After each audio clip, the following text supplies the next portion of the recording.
Alright, YouTubers, so this is another benchmark video. We have, we're going to do one more benchmark after this. And the other benchmark was with a 2.5-inch SATA 3 SSD. This time we've got an Hpe X900 Nvme M.2 SSD. Not as super awesome as the Samsung EVO 970 or the 960 that I have, but we were able to get an operating system on this drive. I won't tell you how I went about doing it, but you know, it's not the easiest thing in the world to get these operating systems on these SSDs and to actually make them work right. So that said, I'm going to put a timer up on the screen so you can see how quick this boots, and hopefully, so it should come up pretty quick, hopefully.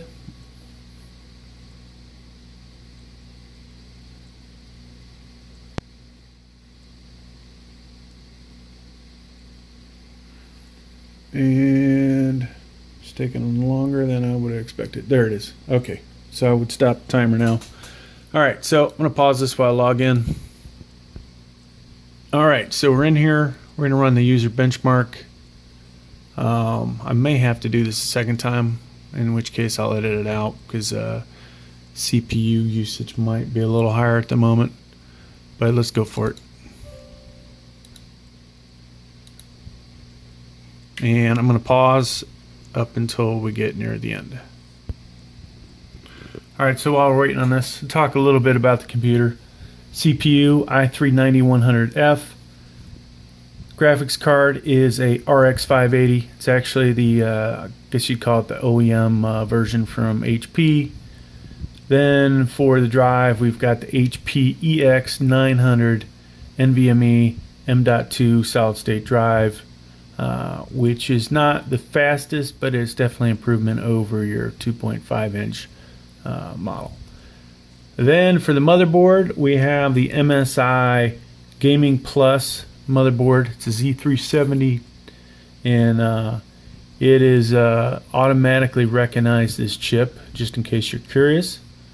RAM wise, we've got 4 sticks of Patriot DDR4 RAM, and that's a total of 32 gigs of RAM. Most of you do not need that much RAM. This computer is capable of doing CAD simulations, special effects, and all kinds of stuff. So hence why it's got a little extra RAM in it. And almost there, but I'm going to pause it till we get there. Alright, so I actually ran the benchmark twice. We got 2 different scores. I'm showing the best one. Mainly because of background CPU usage, 0%. Alright, so what you can see here is for the system, all the stuff that I previously talked about, the RAM. We're running this on a 4K monitor, and I am obviously a US citizen. Alright, so scoring wise, gaming 64, not too shabby. Not the best, but not too shabby. Desktop score, this is a great desktop workstation. That's a sufficient workstation for doing a lot of stuff. So, you know, a little more, we'll call it, let's say i5, i7, you would see a tremendous jump there. Slightly bigger jump there, and the gaming score would go up a little bit, but mainly the big jump would be in the workstation, taking advantage of those multi-cores. So you can kind of read all the good stuff here, right? Now here is how our Intel Core i3-9100f has performed. Intel Core 9100F, you can see this has 4 cores, 4 threads. Base clock's 3.6, turbo up to 4 gigahertz. I think it's actually 4.2 or 4.3. At least that's what the box says.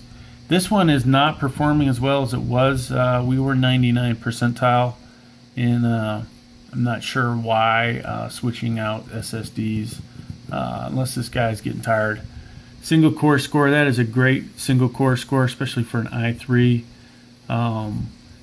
This would be bested by an i3-8350K or a 9350KF, but otherwise that is one of the top i3 scores, and comparative to a lot of other processors, I believe it's even better than an i5-8400, and it may be better than the i3-9400f that I have. Unfortunately, offhand I do not remember. Quad core score, that is also very solid score there. And this is where it gets weak, being an i3, the multi-core score drops down.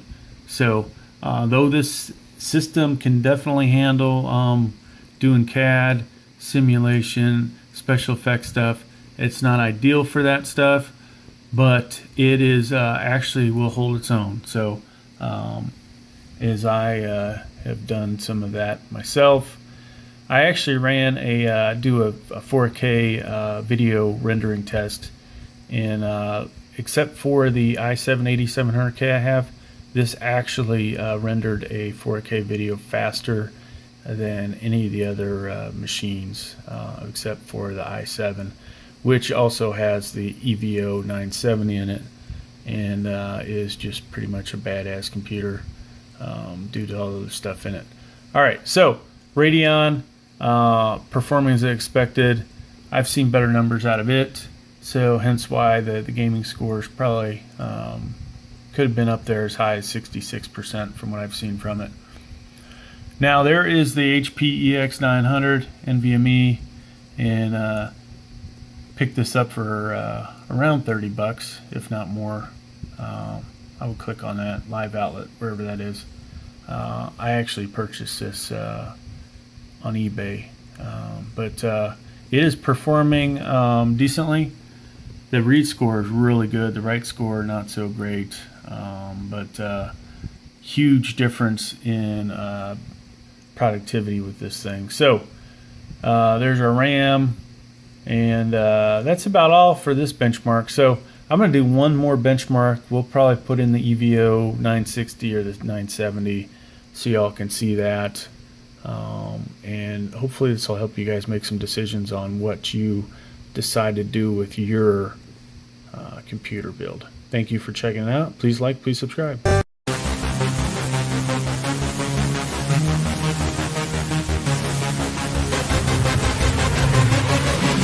Yeah.